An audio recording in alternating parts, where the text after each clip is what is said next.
calls council meetings, making them a safe place for everyone. During the council meeting, members of the public cannot address the meeting outside of public question time, must not interject or act offensively, must remain seated, must switch your mobile phones to silent, must not operate any recording device, audio or visual, without obtaining consent from the Chief Executive Officer at least 3 days prior to the council meeting, and can display placards or posters provided they're not offensive, do not obstruct entrances and exits to the chamber or impede any view or person. The Chair can direct any member of the public to stop interjecting or acting offensively. If that behaviour continues, the Chair can ask an authorised officer or a member of Victoria Police to remove members of the public from the chamber. Thank you. Thank you, Ms Weatherill. Item 1, meeting opening. Welcome to the 24th of February 2025 Ordinary Council meeting. Item 1.2, attendance. Are there any apologies, Ms Weatherill? Yes, Mr Mayor. We have an apology this evening from Councillor Philip Dan. Thank you, Ms Weatherill. Item 1.3, acknowledgement of traditional custodians of the land. Those who want to stand may wish to do so.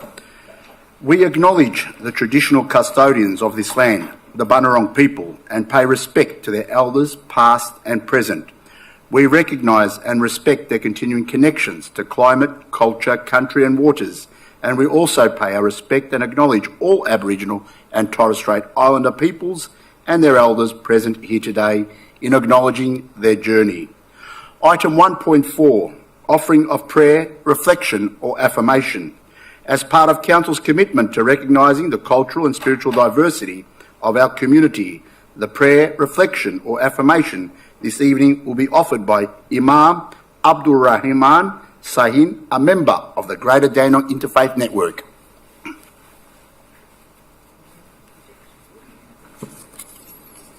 Bismillahirrahmanirrahim. In the name of Allah, the most gracious, the most merciful.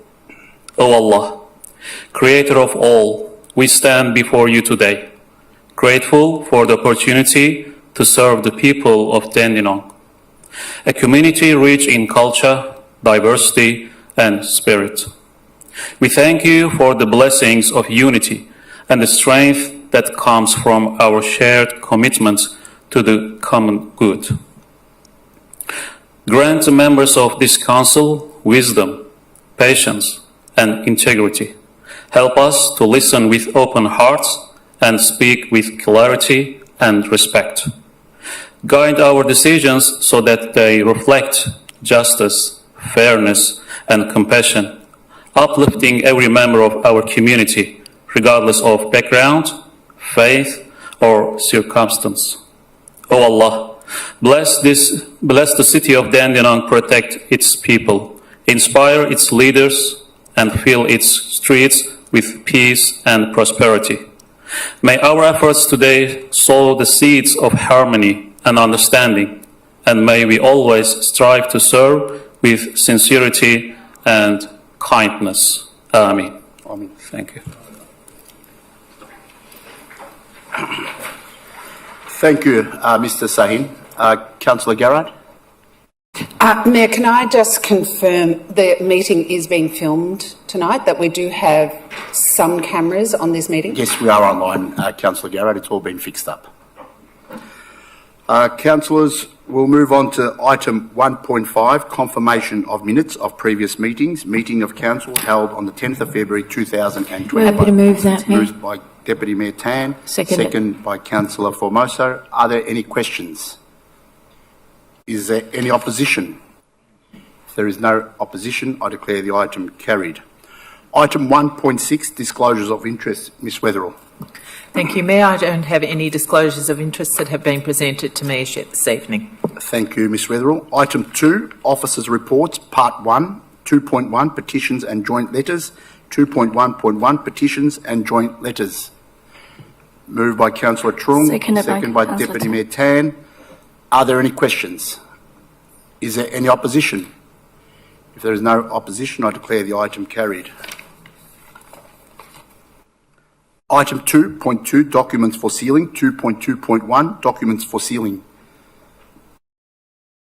Happy to move that, Moved Mayor. by Councillor Garrard, second by Councillor Formosa. Are there any questions? Is there any opposition? If there is no opposition, I declare the item carried. Item 2.3, statutory planning applications. 2.3.1, planning delegated decisions issued January 2025. Moved by Councillor Garrard, second by Deputy Mayor Tan. Are there any questions? Is there any opposition? If there is no opposition, I declare the motion carried. Item 3, public question time. Ms Weatherall. Thank you, Mr Mayor. We have quite a few questions this evening and many of the people are here with us this evening. So we'll take our time and work our way through it. So could each person that's going to speak please come up to the microphone? The microphone, just press down, it turns green and you can ask your question. The first speaker this evening is Aloma Davis of Dandenong.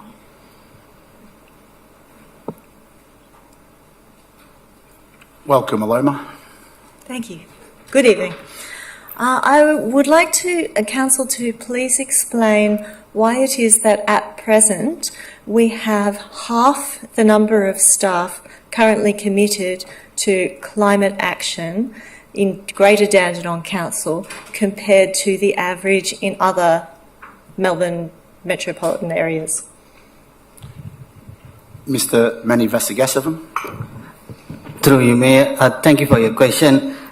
We acknowledge that your concerns, and since last year, Council has reviewed the staff resources and Council has subsequently increased the resources, and we are in the process of recruiting new positions. As you can see, currently we advertised for an additional senior sustainability planner, and in the coming months, Council will also be advertising for several other climate change related positions. Thank you. You are aware that our council, our area, our people are much greater impacted than other municipalities, and so rather than aiming to merely increase or even to be on par, to be fair to our people who will be impacted particularly by heat events and storm events in the next few years, we should in fact be looking to have numbers above. You've just given us a preamble, but we've answered your question. Thank you very much. Have a good evening. Thank you. Thank you, Mr Mayor. Our next question is from Pam Naylor of Noble Park, and her question also concerns climate emergency. Welcome, Pam. Evening, everyone. My name is Pam Naylor.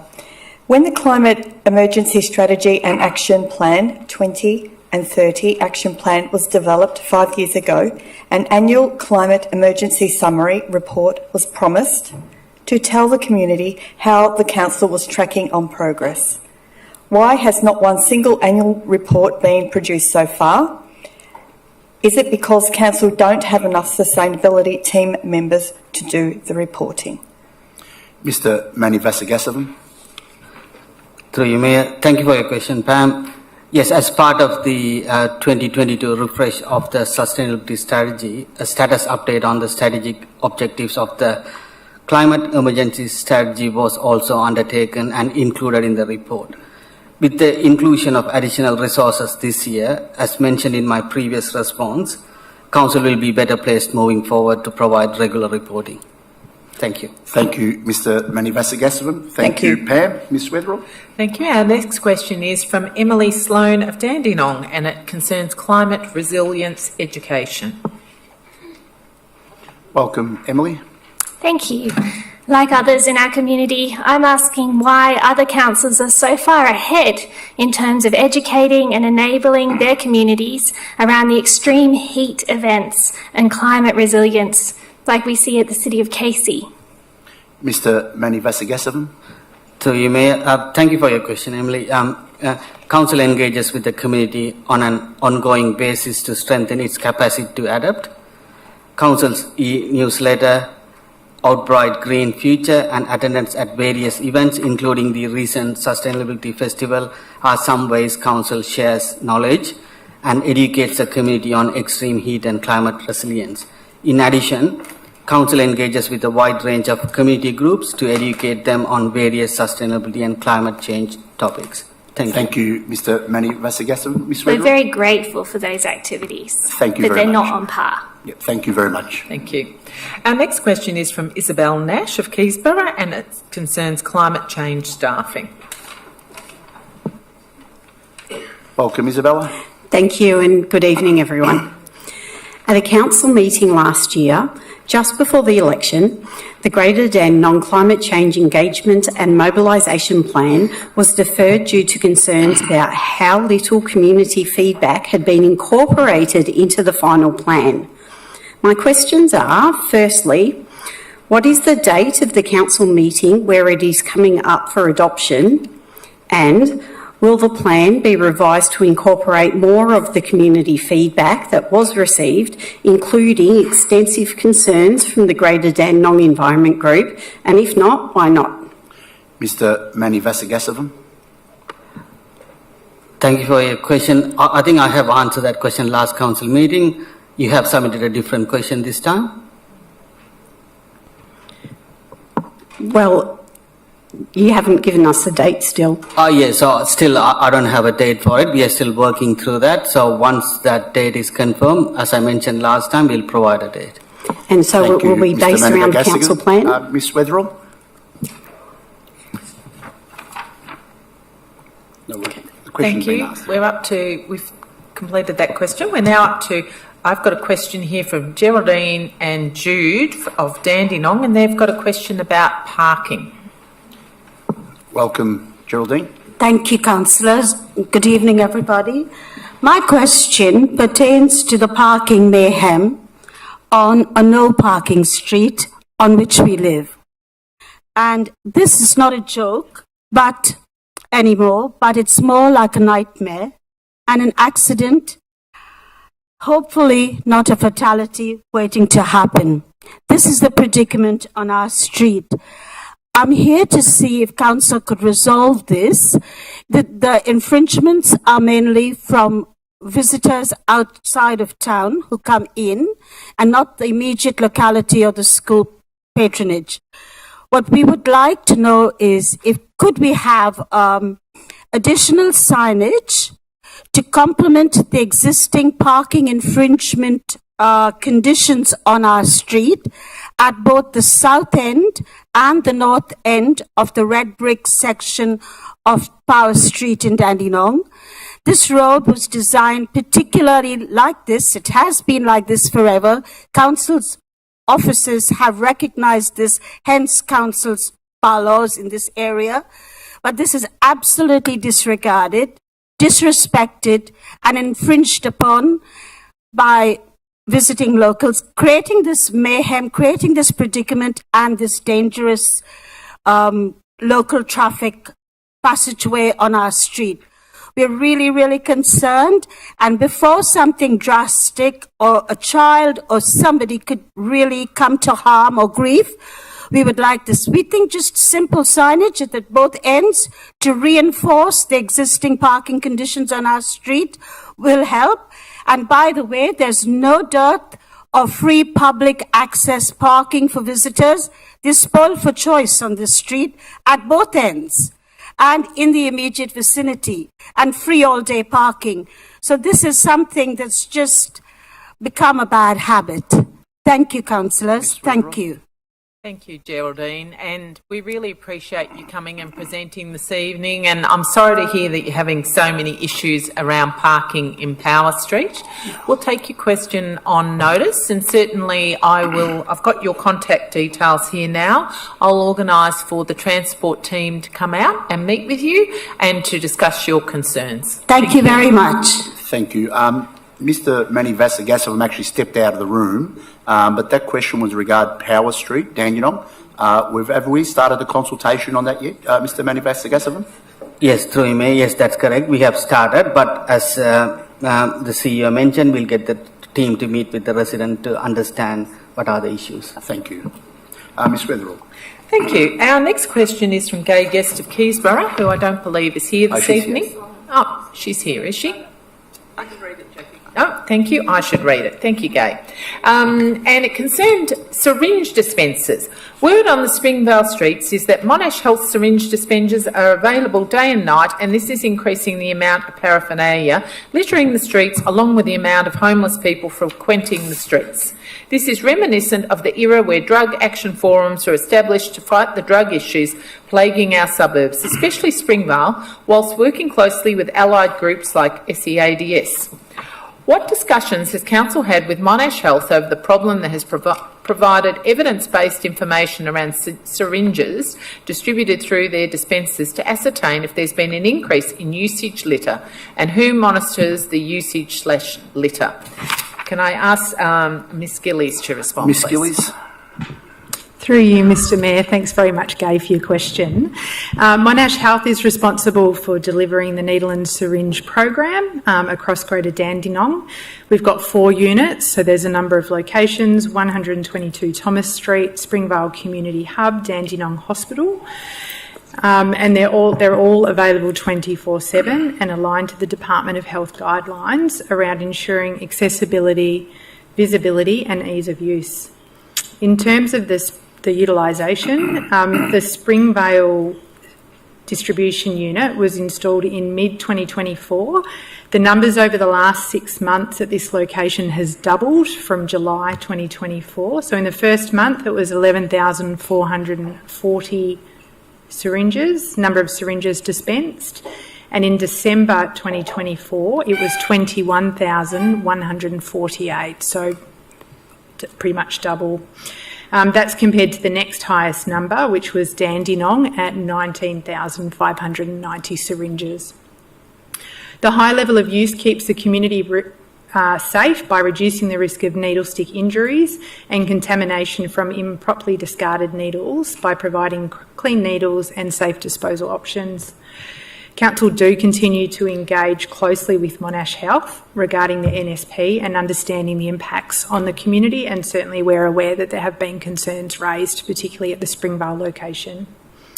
We have been monitoring these reports, or the reports of disposed needles, to ensure we've got adequate cleansing and correctly located needle disposal containers. We'll continue to monitor that, and we also engage with other alcohol and drug agencies as part of local groups to collaborate on harm reduction strategies.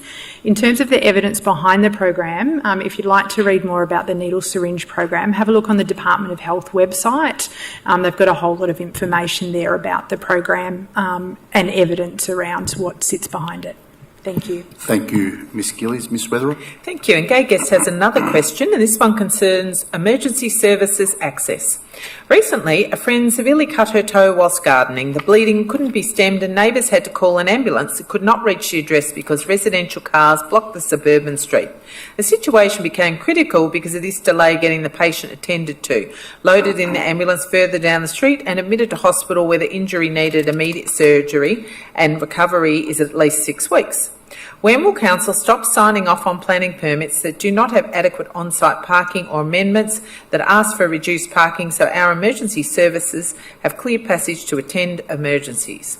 All planning permits and amendments up to several years after the original permit is first stamped must insist on more on-site parking, despite this not being a set in concrete requirement of Planning and Environment Act, so lives are not at risk.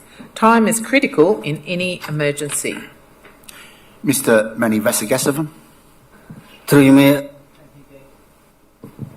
Thank you, Gay, for your question. I hope your friend is recovering well. The state government sets the required number of car parking spaces in the planning scheme. Council ensures when making a decision on a residential developments that our car parking requirements are met. If there are any locations where an on-street parking restriction is restricting emergency vehicle access, please share those details with the council officers directly for a review. Our traffic engineers will liaise with the emergency service providers and consider parking restriction where necessary. Thank you. Thank you, Mr Mani Vasagasavan. Ms Weatherill. Thank you, Mr Mayor. We now have a series of questions concerning the Afghan Bazaar precinct. Can we please ask the speakers to come up one after another, and then what we'll be doing is providing a comprehensive answer to all the questions together. So our first speaker this evening is Namatullah Kadri from Narre Warren South. Welcome, Namatullah. Thank you very much, Jim. So, my first question is, why is the Council so silent about how the adoption of the nickname Afghan Bazaar took place? Is the CEO and the Mayor willing to acknowledge and admit that the process was entirely rigged and compromised?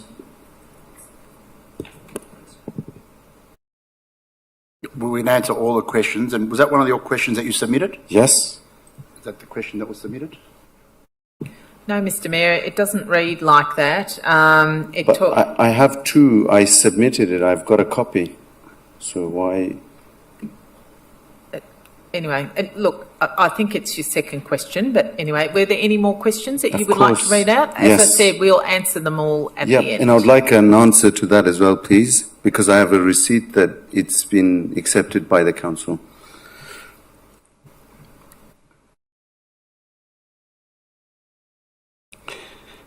Given that the name Afghan Bazaar is not officially and legally registered anywhere, and given that there are 200 businesses and organizations, with a great number being traders on Thomas Street, and considering that 28,000 individuals are against the current nickname Afghan Bazaar, will the Council momentarily dispose of the name and desist from using it?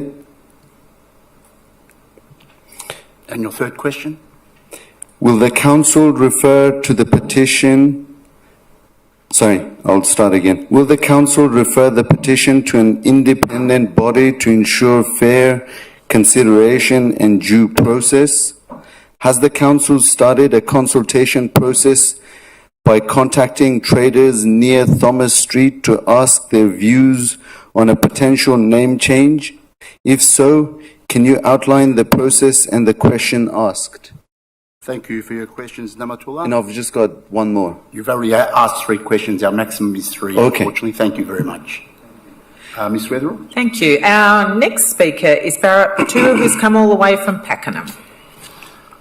Welcome, Bharat. Thank you so much.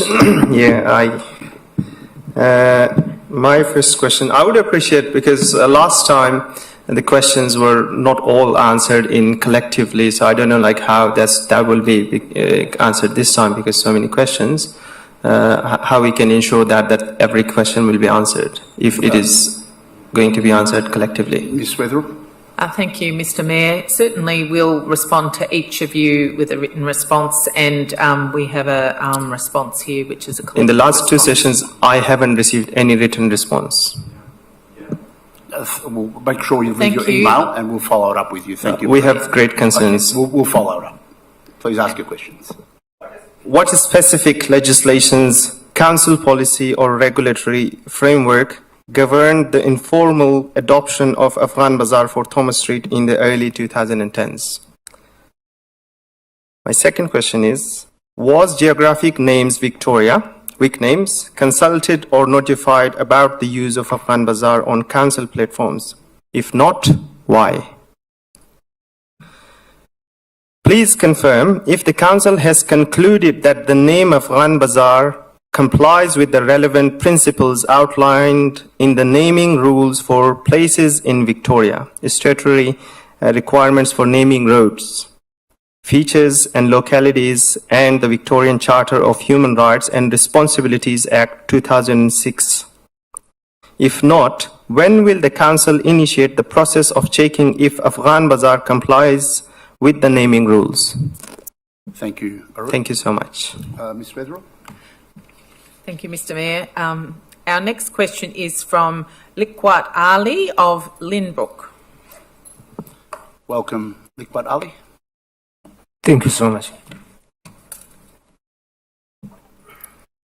Hello and hi everyone.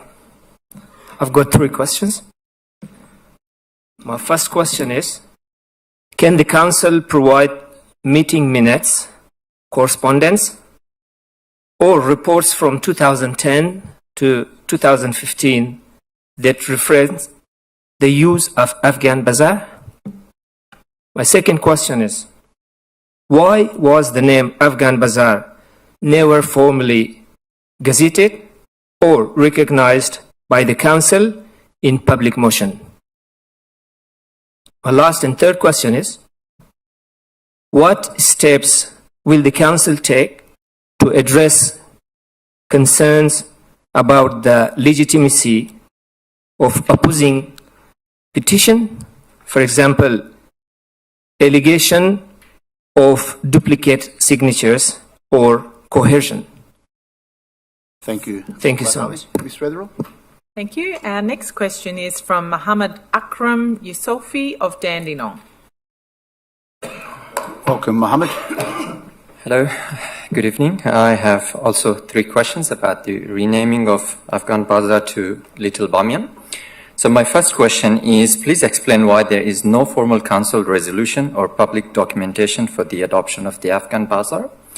And my second question is that recently the council engaged with community leaders to address the tense atmosphere on social media platforms, which is a commendable initiative. However, could the council clarify why the relevant stakeholders, such as local businesses who have also been subjected to acts of intimidations, were not included in these discussions?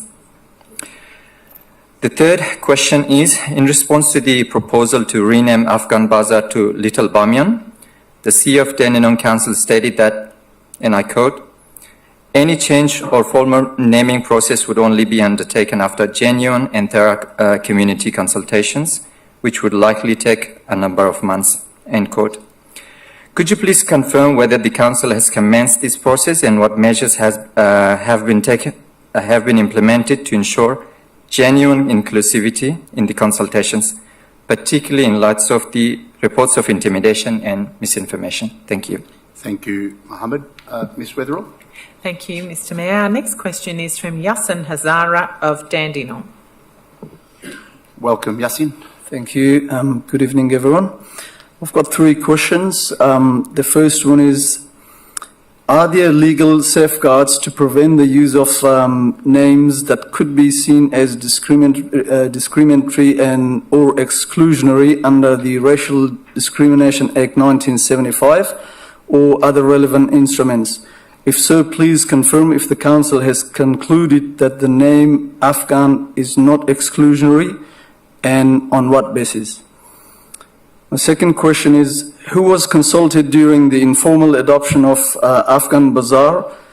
Were the relevant stakeholders such as businesses, landlords and members of the Hazara community included in these discussions? If so, who and how the council selected them? Third question is, were there objections raised at the time of informal adoption of Afghan Bazaar? And if so, how they were addressed? Thank you. Thank you, Yassin. Ms. Wetherell? Thank you. Our next question is from Abulfazi Zaki of Narre Warren. Welcome, Abulfazi. Good evening, councillors. I've got 3 questions. My first question is, what specific legislation, council policy or regulatory framework governs the naming proposal? And how does the council intend to ensure compliance with these requirements when assessing the proposed name Little Bamiyan? My second question is, as we know, the council is required to undertake a minimum of 30 days of community or public consultation. Please confirm whether this process has commenced and provide details on the form of consultation adopted. Additionally, please explain why the council has concluded that this approach is the most appropriate. My third question is, what measures has the council implemented to ensure that the community consultation process is fair and aligns with the guidelines outlined in the naming rules for places in Victoria, statutory requirements for naming roads, features and localities or any other relevant statutory instrument. Thank you. Thank you, Abul Fazi. Ms. Weatherall. Thank you. Our next question is from Mortaza Amory of Lynbrook.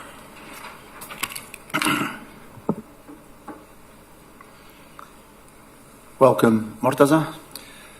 Thank you for the opportunity, Mr. Mayor and councillors. I've only got two questions. Does the council have a strategy to address misinformation in this assessment, such as the claims that Little Bamiyan excludes non-Hazaras? For context, Bamiyan is home to one of Afghanistan's only 2 national parks and 2 UNESCO World Heritage Sites. It is celebrated for its multicultural diversity, where Hazars, Tajiks, Pashtuns, and other ethnic groups have long coexisted in harmony. Another example that I can think of where a member of the public introduced themselves as the representative of all Afghan community in Melbourne. Just to note. My second question is, does the council acknowledge that the term Afghan Bazaar has been contested by Hazara communities since its inception due to their historical persecution in the land of Afghans? If so, why has the council failed to address these concerns? That's my questions. Thank you. Thank you, Mortaza. Ms. Weatherall. Thank you. Our next question is from Arif Karimi of Cranbourne East. Welcome, Arif. Thank you very much. Good evening, ladies and gentlemen. I don't know what's going on with the mic. Before I start, I just want to drive your attention back to the early days naming Afghan Bazaar. My main question is that what other names were initially proposed beside Afghan Bazaar? And why did the council conduct that Afghan Bazaar was the most appropriate choice? I hope my question is being noted.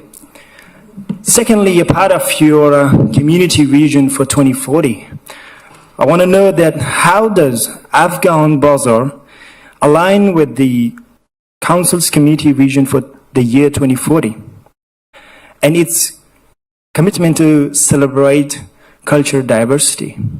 However, not to forget that council commitment vision for the year 2040 highlights art and culture.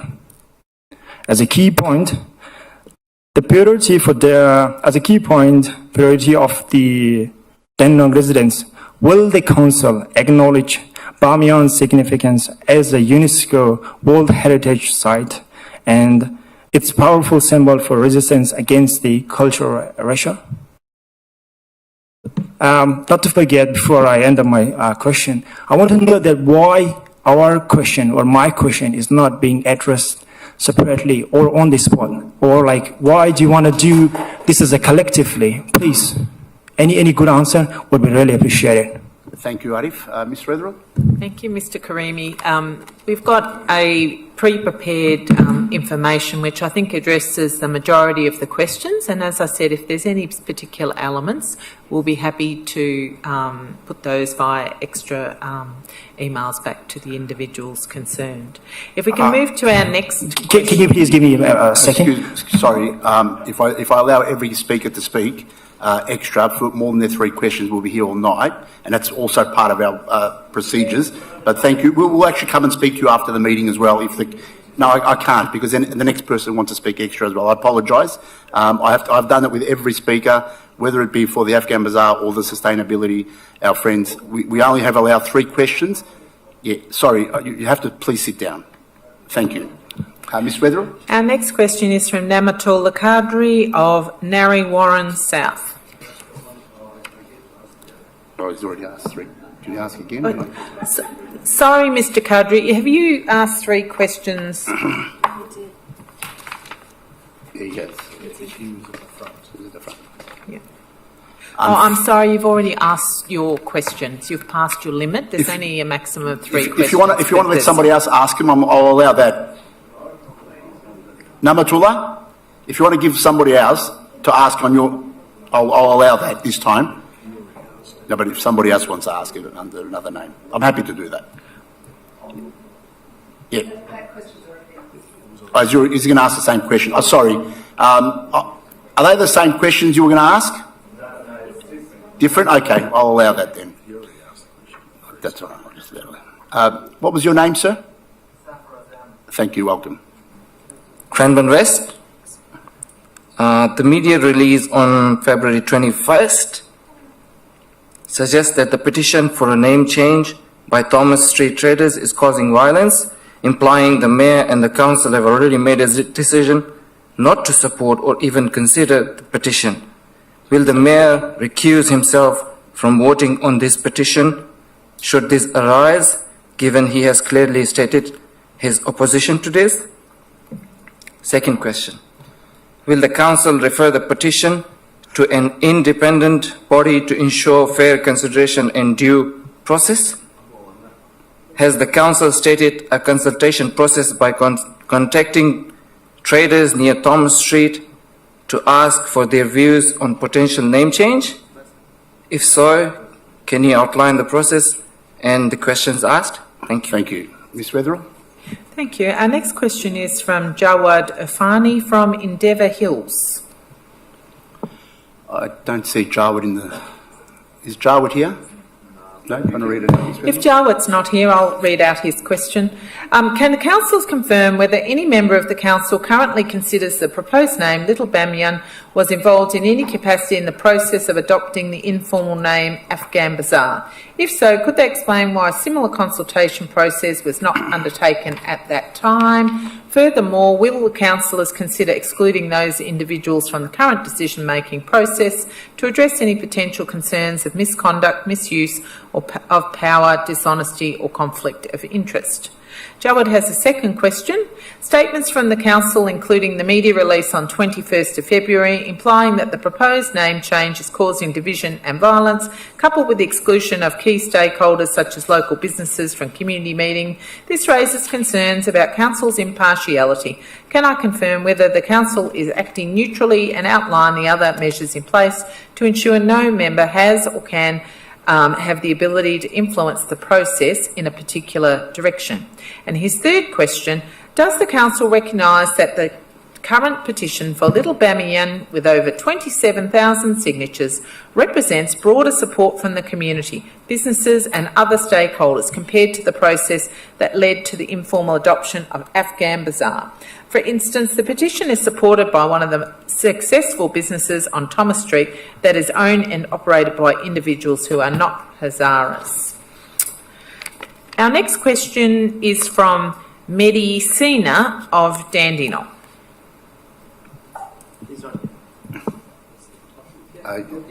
Mehdi's not here, Ms. Wetherill. Oh, he's here? Oh, welcome, Mehdi.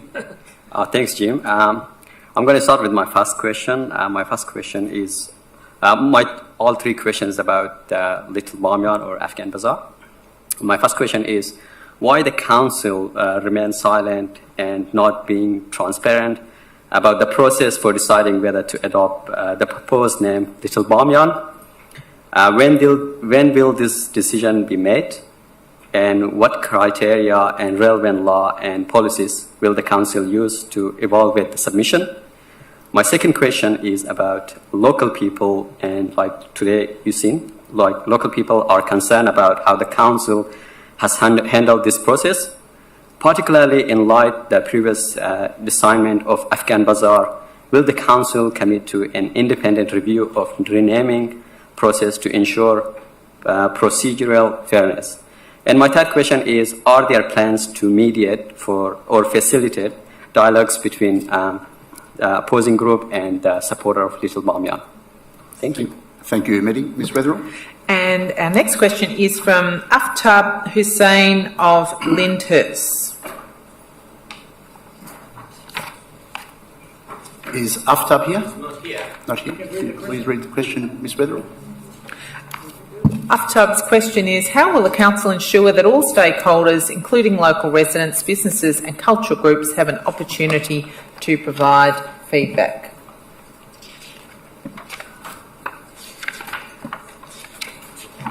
And that concludes our questions, Mr Mayor. So now I will read out our response.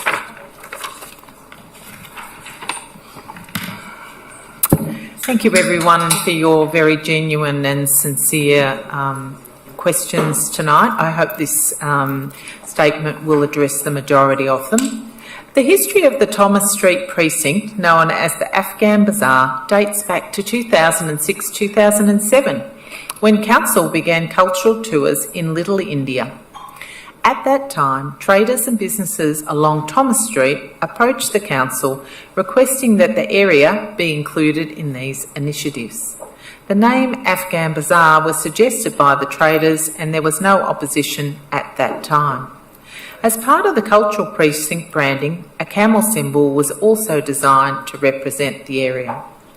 In 2011, council received state government funding for streetscape improvements in Thomas Street. During community consultation for these improvements, which did not include formal precinct naming, concerns were raised about both the camel symbol and the name Afghan Bazaar, with stronger tensions surrounding the camel symbol. In response, council worked closely with the community to design the streetscape to better reflect the diverse local community's identity, and camel symbols were removed. It's important to note the council has never undertaken a formal naming process for the cultural precincts known as Afghan Bazaar or Little India.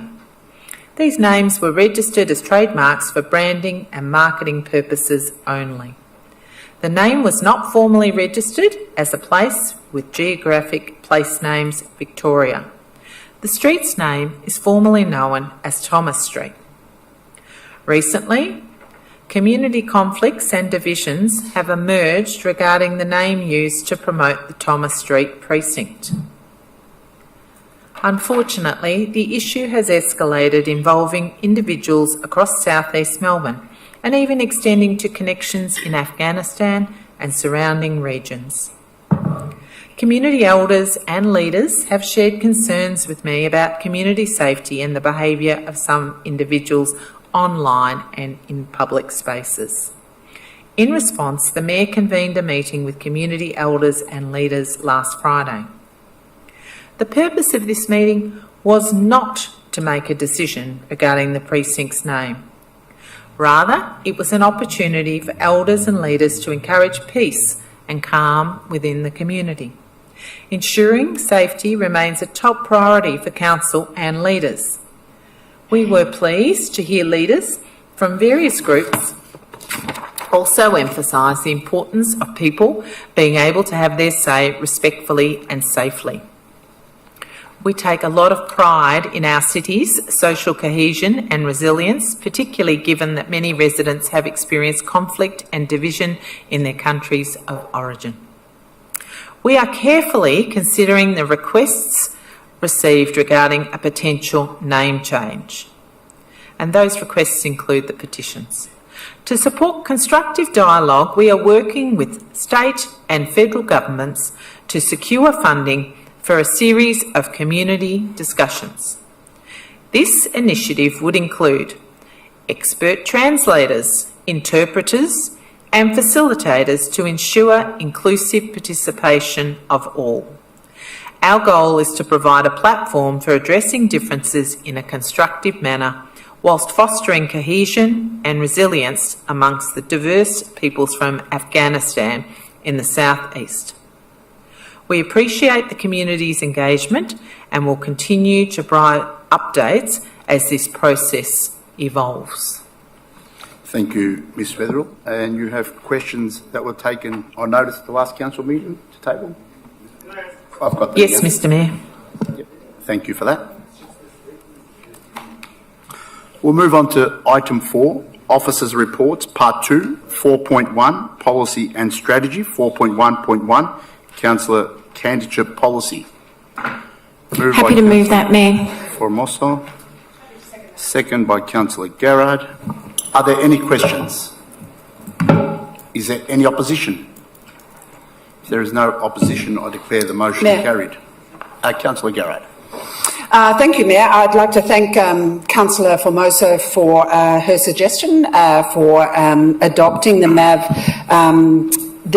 guidelines in respect to candidates in elections, and I'm always very supportive of best practice procedures, as you know, and so I thank her for that suggestion, and I think that our council will be the stronger for it. Thank you, Councillor Garrard. Thank you, Mayor.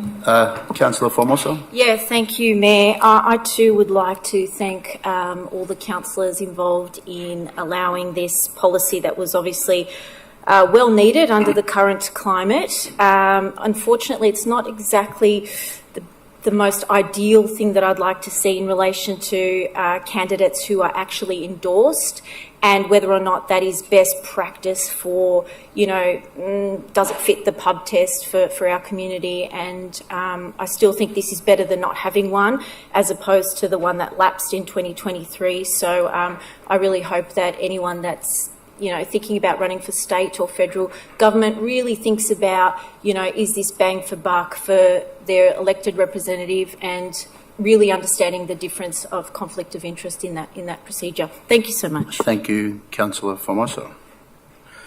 Councillors, we'll move on to item 4.2, procurement. 4.2.1, Dandenong Wellbeing Centre, recommended contract award. Yes, Mayor. Moved by Councillor O'Reilly. Happy to second that. Second by Councillor Formoso. Are there any questions? Is there any opposition? Councillor Milkovich indicating opposition. Opposition, Councillor Milkovich. Councillor O'Reilly. Thank you, Mayor. Well, this is quite an historic motion, or will be an historic motion, and extremely important for the area of Dandenong and the municipality of Greater Dandenong. I strongly support the contract award for the Dandenong Wellbeing Centre, which is a vital investment in our community's health and well-being.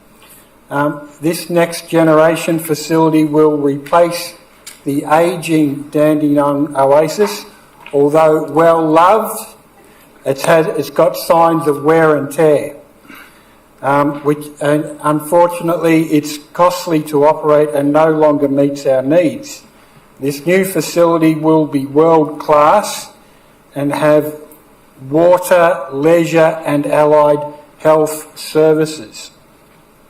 And I think, Mayor, it's one of the best things that this council can deliver, given that our City of Greater Dandenong, the exercise levels, as Councillor Formoso would say, are not what they should be, and this facility will go a long way to encouraging the general community to partake in all different forms of exercise, the main one being swimming, Mayor. So it's got a whole lot of good things about it.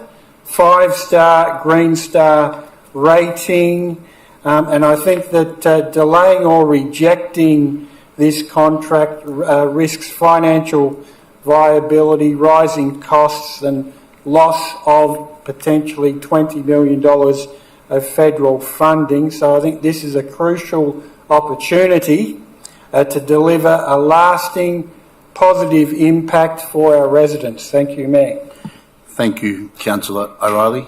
Seconder, Councillor Formoso. Thank you, Mayor. Wow, I'm really interested in seeing what Councillor Milkovich has to say about this one. This is the biggest and most important project we could ever deliver here in the City of Greater Dandenong. Councillor Milkovich also has children that play sport in this municipality. I have children that play sport in this municipality. I'm a PE health teacher. All we want to do is improve the outcomes of our community, particularly being the least active community in all of Australia. I'll repeat that, the least active community in all of Australia. So I'd be interested to see Mr Councillor Milkovich's opposition to that. Thank you. Thank you, Councillor Formoso. Councillor Milkovich. Thank you, Mayor. I wouldn't have thought that we've read the same report, myself and Councillor O'Reilly and Councillor Formoso, but I'm happy to respond to their questions. The question here is not do we need an aquatic centre or not. The question is who we have picked as a contractor. And without delving into the details of what is going on, everybody here knows, and it has been discussed amongst the councillors ourselves, that the contractor that was recommended by the officers to be engaged in $100+ million project is, as we speak, before the courts in their court case between them and the city of Boroondara, I believe. Is that correct? Yes. For the collapse of the project for creation or for the construction of the Kew Sports and Aquatic Centre. So my question is, not do we need the aquatic centre? Of course we do need. The Daniel Oasis is well past the use-by date. My question is, and in good conscience, I ask myself, can I award $100 million of the ratepayers' money to a company that is currently before the court? No determination has been made. I'm not saying they're guilty or not guilty, whether there's something wrong or not. The facts of the matter is that they have been awarded the contract with the Kew Aquatic Centre during their tenure with the Kew Aquatic Centre building.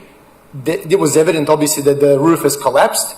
Now there is a court case going between the city of Boroondara and the actual builder, which no determination has yet been made, so we're left in the dark as to which way that can go. If it goes positive, I've got nothing against awarding the contract to ADCO once the court case is finished, once we know what determination has happened. Because we're not talking about $5 here, even if it was $5, it's ratepayers' money. I'm quite happy to reconsider and look at ADCO as a preferred contractor, but only after the court case has been finished. Common sense would tell you that if you have seen something happen, that you wouldn't try and engage the same contractor for the similar build job. Not saying they will do a bad job, but I'm saying until the determination is made in a previous court case between the council, which we are council as well, and that same contractor to find out who is at fault. I would say that they will pass any pub test on any planet. Obviously not in this, because City of Greater Dandenong looks like to be a different planet. So the question is, not do we need an aquatic centre? We definitely 100% need an aquatic centre. Do we need more scrutiny? Can I live with myself and look myself in a mirror to award $100 million of ratepayers' money to a contractor that is actually engaged in a legal battle between themselves and the council with which they were engaged to build the aquatic centre, which collapsed midway through the construction? Hasn't been proven whose fault it is, and I'm not saying that it's fault of one or the other, but nothing's been proven as yet. We are diving at the deep end with our eyes closed, not knowing what is going to be at the end of this rainbow. And when Councillor O'Reilly and Councillor Formoso say we do need an aquatic centre, I've got a hypothetical question. What if something similar happens here and 3 years down the track, similar to what's happening in Kew now, we still don't have an aquatic centre and nothing's been done? This is a legitimate question. I think those questions need to be answered before we commit the most expensive project to a company that is currently, again, like I said, without determining, without being prejudicial, before the courts, that are being engaged in a legal battle, probably a multi-million-dollar legal battle, between the council and the contractor. I think we owe to our residents to be just that little bit more diligent and a little bit more careful before we commit to a $100 million project. So for that reason, I'll be opposing this item. Thank you. Thank you, Councillor Milkovich. Is there any other further speakers? Councillor Garrard. Thank you, Mayor, for the opportunity. I would like to continue the concerns that Councillor Milkovich has expressed. Let's be clear, this was the second biggest construction collapse, second only to the Westgate Bridge, in the history of Victoria. This was no small thing.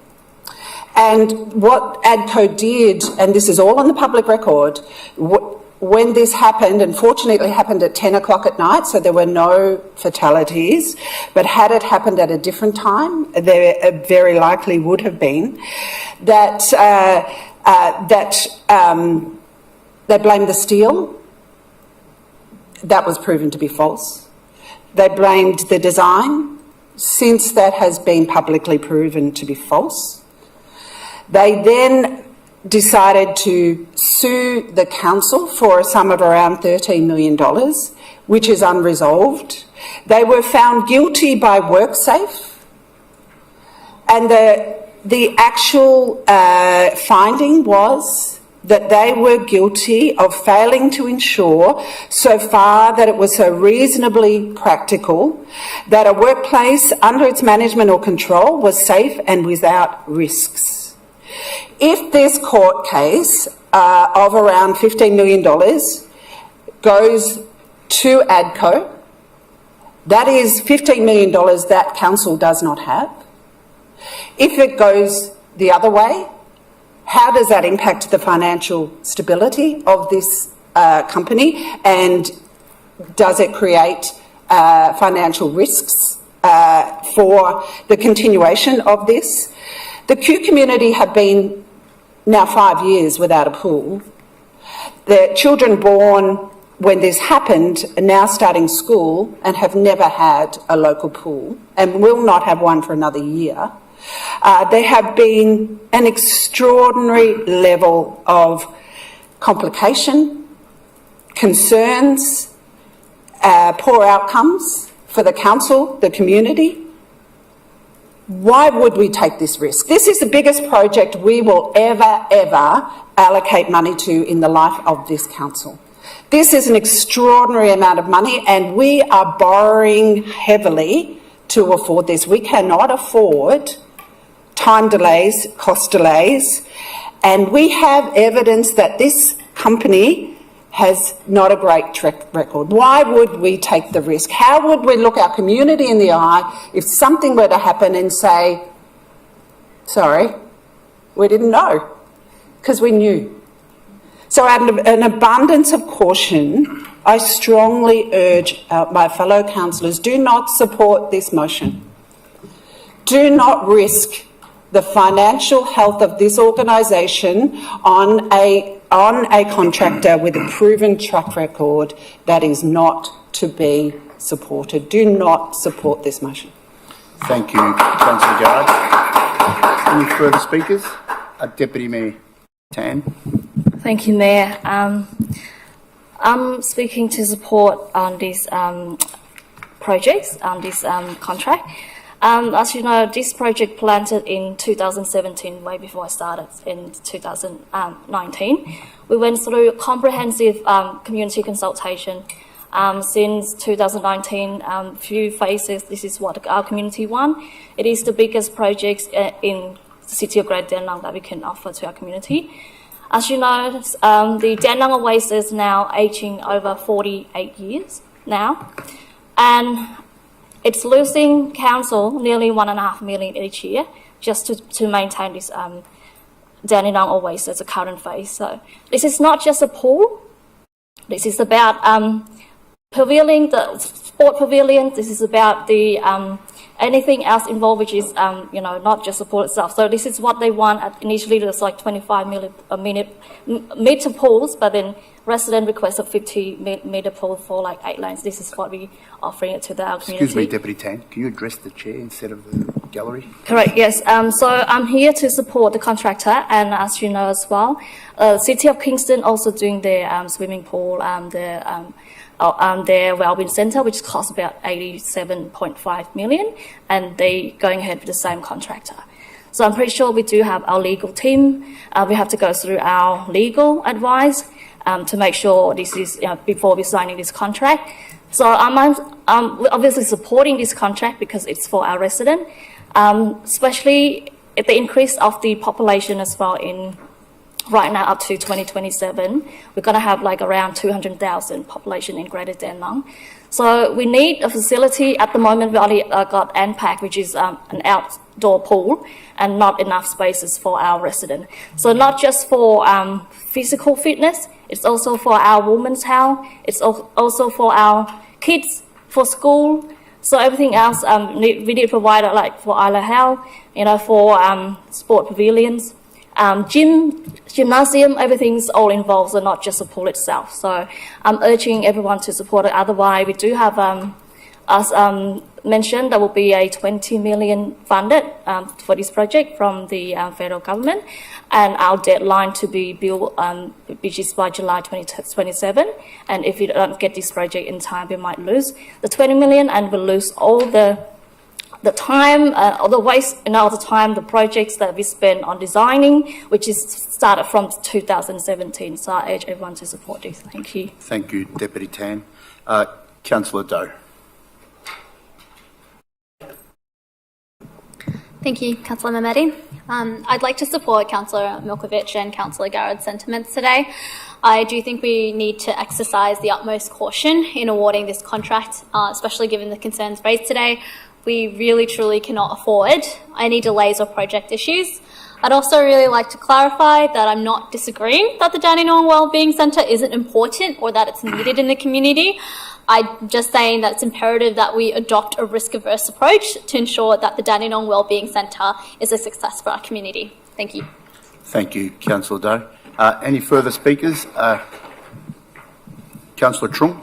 Yeah, thank you, Mayor. I think that, I want to talk to support this item because I think many years, the residents are still waiting for the decision from council to start the plan. And therefore, now I'm very happy to hear that the council can try to do it. Thank you. Thank you, Councillor Trung. Any further speakers? If there's no further speakers, right a reply. Councillor O'Reilly. Thank you, Mayor. Well, we've gone over all the benefits of this project, so I'll just address the opposition's points head on. Well, firstly, I'll explain that our decision as councillors is not to choose one contractor over another. Our decision as councillors is to agree with the process that acknowledge the process that the tender panel has gone through, which is a diligent, thorough process, evidence-based, weighing up the balance of facts, and then affirm the contract. Then, some in opposition have said, "Oh, we don't want to delay the project." Absolutely, the outcome of not going ahead with this motion tonight, Mayor, is the project will be inevitably delayed.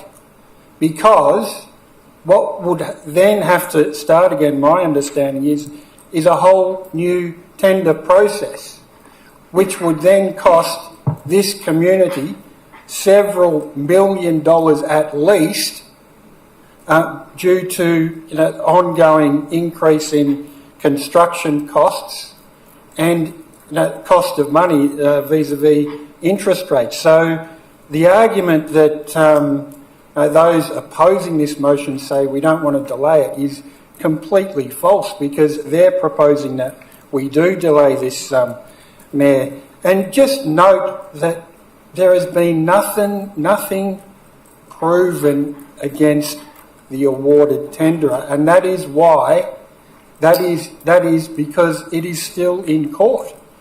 As councillors, do we make decisions on the evidence, or do we make it on possible rumours and speculation?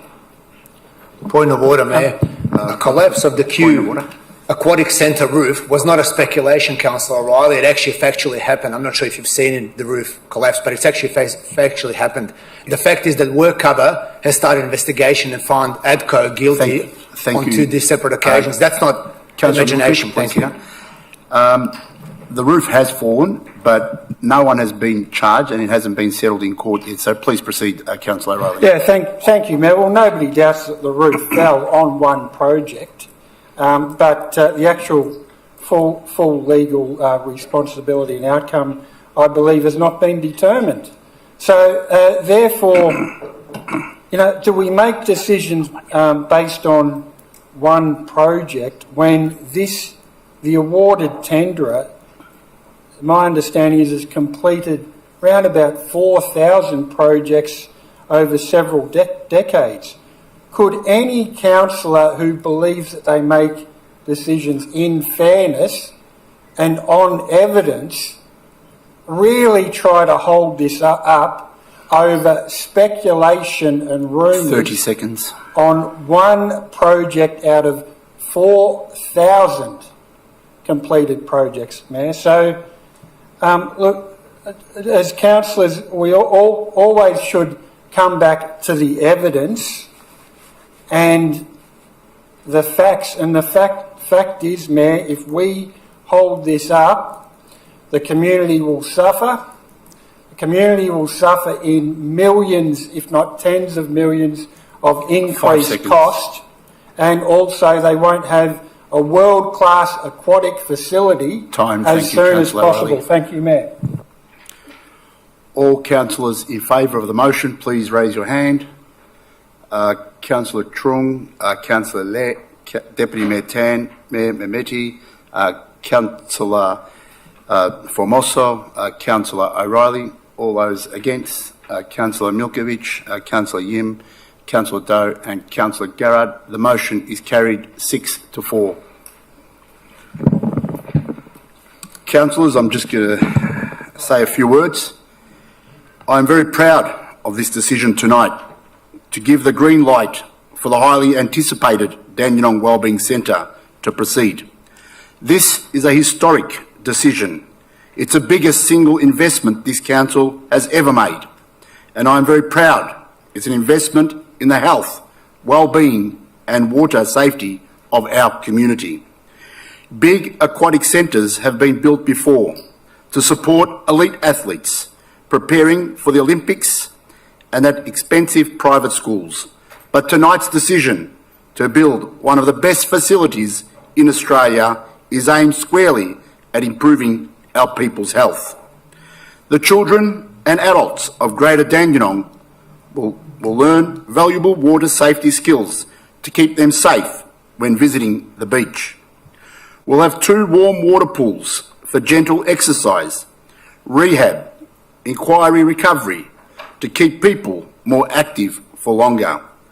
Our inclusive space will mean people of all cultures, ages and body shapes are welcomed and included. We're getting generous space for the allied health professionals to be on site, along with cafe and spaces for community gatherings. Oasis Dandenong has been loved by this community for decades, but it is tired and ageing. The change rooms don't meet current community expectations.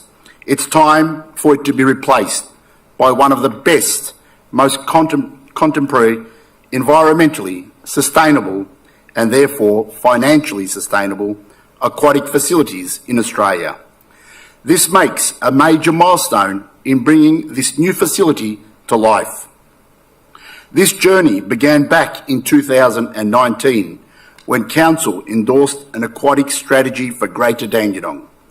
This included a commitment to replacing the ageing Dandenong Oasis with a new preventative health and wellbeing centre. Today, we are one step closer to realising that exciting dream. The Dandenong Wellbeing Centre will be among Australia's best, and it will be accessible to everyone who lives here or visits. All age groups, cultures and abilities will be welcome, with programs, activities designed for everyone.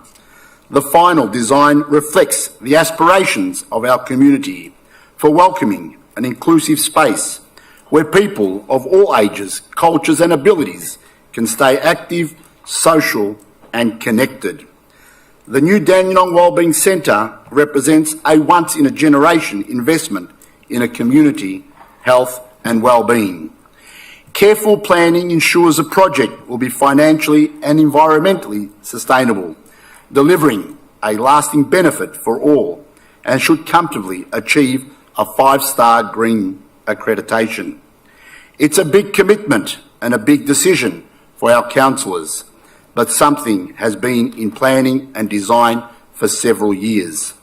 I want to extend my heartfelt thanks to everyone who has contributed to getting us to this point, and the federal government for the $20 million that made this possible. I am incredibly proud of this project and cannot wait for the grand opening in 2027. Together, we are building a healthier, more connected and vibrant community for all. Thank you. Councillor Garrett, I'll give you... I'd like to speak to the... Yep. Given that councillors have made the decision, and given that it's a significant moment where essentially the Dandenong Oasis will become obsolete, I think it's a really important time to remember the accident when we built the previous pool where the brick wall found down. And I think it's really good that we commemorate the suffering of the young girl who became a quadriplegic. And I think it's important to remember that at this moment, and remember that we had a wall collapse in the last pool that we built. Thank you, and yes, we will never forget that, and we have actually commemorated that in the past, and we have acknowledged that in the past, so thank you for raising it again tonight. Councillors, we'll move on to item 4.3, other 4.3.1, list of registered correspondence to the Mayor and Councillors. Moved by Councillor Trung, second by Councillor Le. Are there any questions? Is there any opposition? If there is no opposition, I declare the motion carried. Item 4.3.2, report on matters discussed at council briefing sessions and pre-council meetings. Moved by Councillor Garrett, second by Councillor Formoso. Are there any questions? Is there any opposition? If there is no opposition, I declare the motion carried. Item 5, notice of motion. There are none this evening. Item 6, reports from councillors, delegated members and councillor questions. Councillor Trung. Thanks, Mr. Mayor. On last weekend, the weekend before, and I attended with the VCA Victoria due to, they celebrate the Lunar New Year's in the Footrey Park, and on Sunday and Saturday.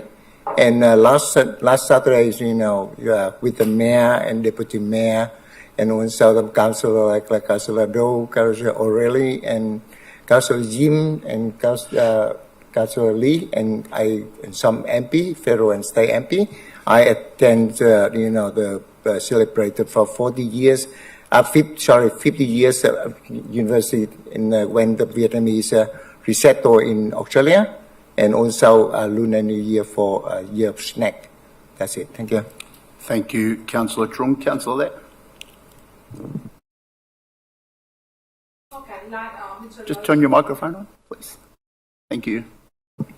Thank you. Hello, Mayor.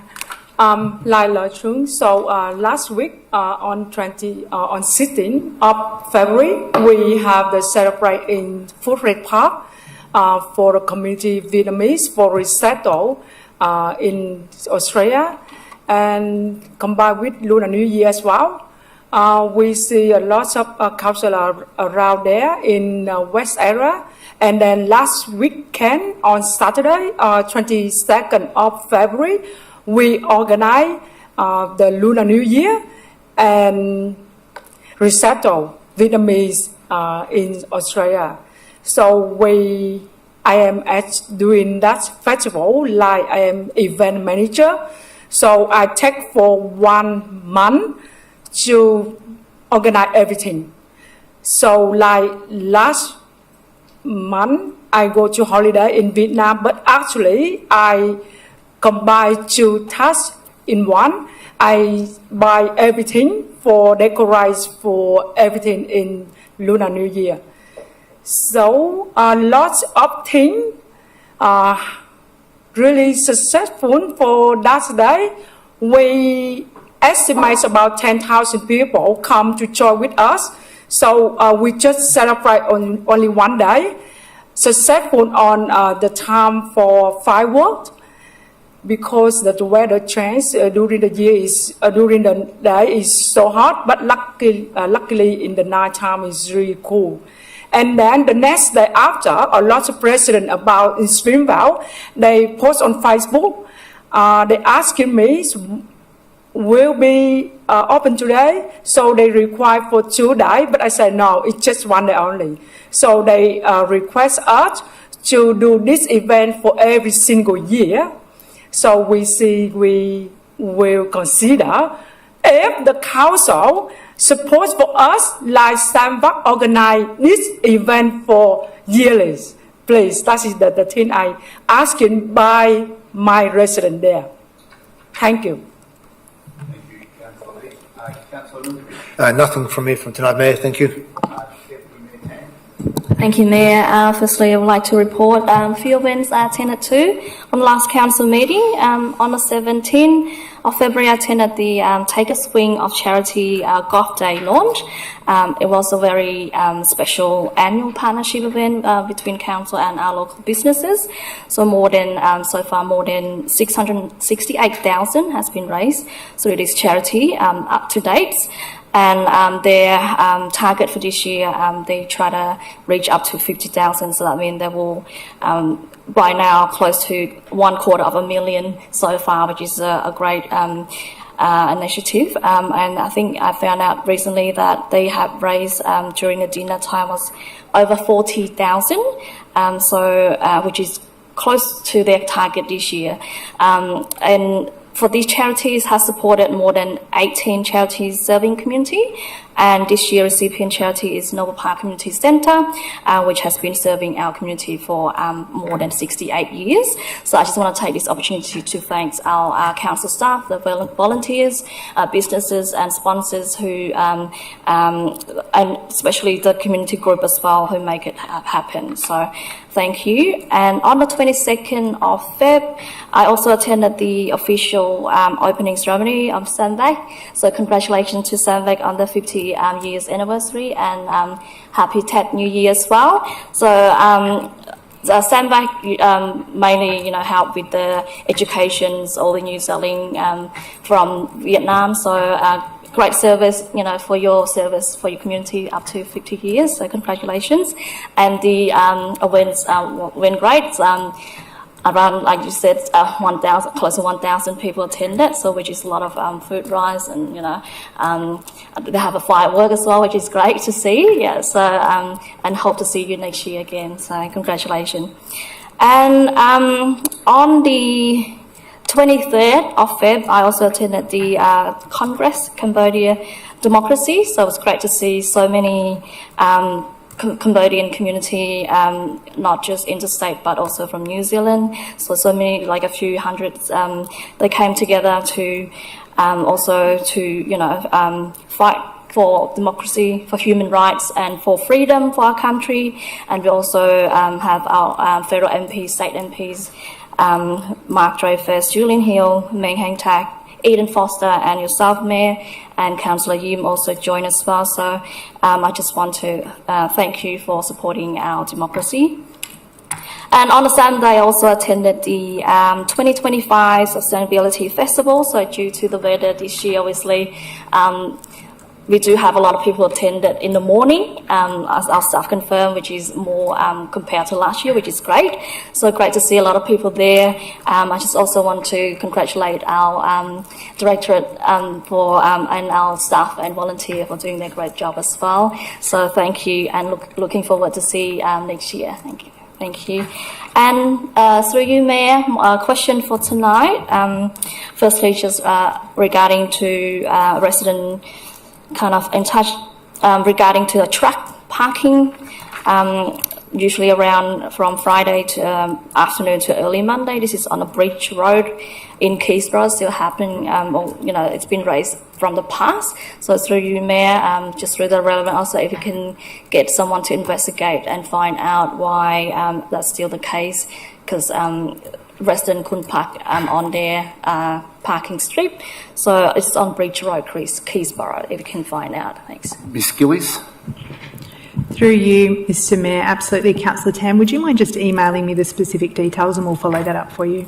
Sure. Thank you. Thank you, Ms Gillies. Thank Deputy you. Second question, just regarding to syringe, as Ms. Gaiske has raised before. So this is also raised through a few residents in Noel Park. They found a few which is concerning, especially around kids on the footpath. So through you, Mayor, just to our relevant officer, what can council do to reduce the number of sirens, especially on the footpaths around? This is around Noel Park Shopping Centre as well, activity centre. Thanks. Ms Gillies?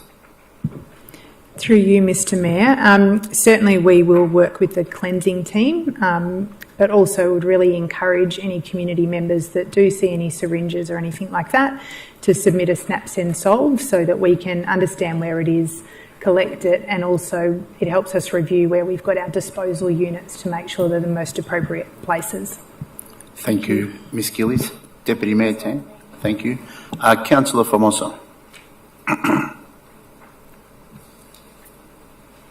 Thanks, Mayor. Yeah, it's been a pretty busy couple of weeks for all of us, I think. I was particularly pleased to attend the Serbian Statehood Day flag-raising ceremony here in Harmony Square on Saturday, February the 15th, with His Excellency Mr Rade Stefanovic, the Ambassador of the Republic of Serbia to the Commonwealth of Australia, and MP Lee Talamas. It was a fantastic event, great honour to be a part of it for the second year in a row. The weather was extremely unpredictable all 4 seasons in the one afternoon, but that didn't prevent our community members from showing up in hundreds, which was fantastic turnout. So thank you to our community members for showing their support. And of course, another successful multicultural event right here in the city of Greater Dandenong. Unfortunately, I couldn't attend the event in Canberra due to work and family commitments, but from what I hear, it was a huge success as well. So I just wanted to bring to Council's attention, yet again, the cat curfew. I did receive a response from the appropriate directors, so thank you for that. My only concern is that when we first brought this up, I was under the impression that we were going to have an after-hours ranger till 8 p.m, and that was my understanding. Correct me if I'm wrong. And what I've been relayed is that our hours of operation with a ranger is Monday to Friday, 8:15 a.m. to 5:20 p.m, and then Saturday and Sunday, 9 a.m. to 5 p.m. So I'm finding it really difficult to understand how we could possibly enforce an after-hours cat curfew if we only have rangers up until those times. And then I do note that I was given there's a 24/7 emergency response depending on the nature of the report. So I'm wondering, what does after-hours actually mean? What is an emergency classification for after-hours? And then I have another question in regards to parking, but if the relevant director could just respond in relation to the cat curfew, please. Ms Gillies. Through you, Mr Mayor, thank you, Councillor Formoso, for your question and clarification. So we do have 24/7 ranger coverage. That is specifically for, so basically before a ranger would come out after hours, they'll do an assessment around essentially, is it a community safety issue, and or they would be able to advise the person what they can do to help respond. Sometimes we get calls that are for things that we need to revert to VicPol and the like. In terms of our ranger hours, so we have provided those to you. Unfortunately, with something like a cat curfew, it's not something where we can just have officers patrolling the streets hoping to find a stray cat. Obviously, that wouldn't be ideal use of resources. Instead, what we do is rely heavily, and we've been very successful to date, on focusing on education for the community on what to do if they do see a feral or stray cat or a cat outside hours. So certainly community education. We do also do education around reporting, and we have had a significant amount of community reports, and we do also offer a service to assist with cat trapping, and then officers will actually go and collect those cats. As you can appreciate, if there's a cat out after hours, it won't necessarily wait for a ranger to arrive anyway. It's all about the there and then. So we've had great success since implementation. We've actually captured 700 or just over 700 cats since we've commenced that curfew, and certainly now that it's almost 12 months in, we'll be looking to do an evaluation to determine if there's more that we can actually do. Thank you, Ms Gillies. Councillor Formosa. Thanks, Ms Gillies. And in those cats that you have caught, do you know what ratio, what number of those are feral cats off the top of your Ms head? Gillies. Because I never had that in my report. And that was essentially what I was asking, it was more the feral cats. Sure. I don't know the specific number. What I do know is there was a relatively low number that were actually claimed. So of that 704, and I can get the specific numbers, there was around 50 that were claimed. The remainder were unclaimed. So whether that's because they were stray or feral, certainly they weren't claimed. So if that gives some sort of indication. Thank you, Ms Gillies. Councillor Formosa. Yeah, look, I'm just finding that really difficult to comprehend. It's great that we're doing the work, I just don't know how we're enforcing it. And in terms of cat traps, are we still allowing pension card holders and concession card holders free rental of cat traps if they call to hire one? Is that correct? Because Ms Gillies. I'm sure we were doing that during COVID. Certainly through you, Mr Mayor. So we certainly don't, in terms of charging, you don't pay to hire a cat trap, it's a deposit. Yeah. Just to cover the cost if it doesn't get returned to us, just to clarify. Certainly my understanding is that we do still offer, if a concession card holder can't afford that deposit or is unable to pay, then yes, we would absolutely still support them to have a cat trap. Okay. Perfect. Thank you, Ms Gillies. Councillor Formosa. Thanks, Ms Gillies. Appreciate that. I got a little bit more clarity on that one. The only other issue that I have is in relation to parking, so I'm guessing this one's yours as well. So I did have a resident call me, I believe it was last Saturday or the Saturday before actually, and I happened to be out with my family, so I couldn't go and actually check this for myself. But a resident has said that there were 3 cars illegally parked at Ross Reserve and that it was causing a huge a blockage for cars to go through, and then of course if there was an emergency there would have been an issue. And they didn't send me a photo straight away, they did eventually, but I did call the after hours number, not telling them that I was a councillor, just a resident, and I did get a merit number, and I asked what the availability was in terms of having a officer come out to the site to book the cars or warn them or whatever. But apparently this is an issue that's been going on week in, week out. I put in a merit number. No one has responded to that merit. The cars were no officer went out to the vehicles. And so my question is, we're still having that merit response issue occurring, but also what amount of officers do we have on the weekends? I know they go out in pairs. How many do we have? What are their hours of operation during the weekends in particular? Because I know this is an ongoing issue, not only at the sports facilities, but also around the market. And I know we've been pretty diligent around the market, but the sports facilities are of huge concern for me because of the safety issue and emergency services being able to have access to and from venues. So if I could just get some clarification on that, please. Ms Gillies. Through you, Mr Mayor. Thank you, Councillor Formoso. A couple of questions in that one. So if I could first just comment on the issue in relation to merit. If you could provide me with that merit number, I'll certainly follow that up to see what's happened. And as you know, there's also, there was a notice of motion put forward where council officers are currently working through a process to be able to report on response rates and the like for merit. So that piece of work will help with that. In terms of, so we do have officers on 7 days per week.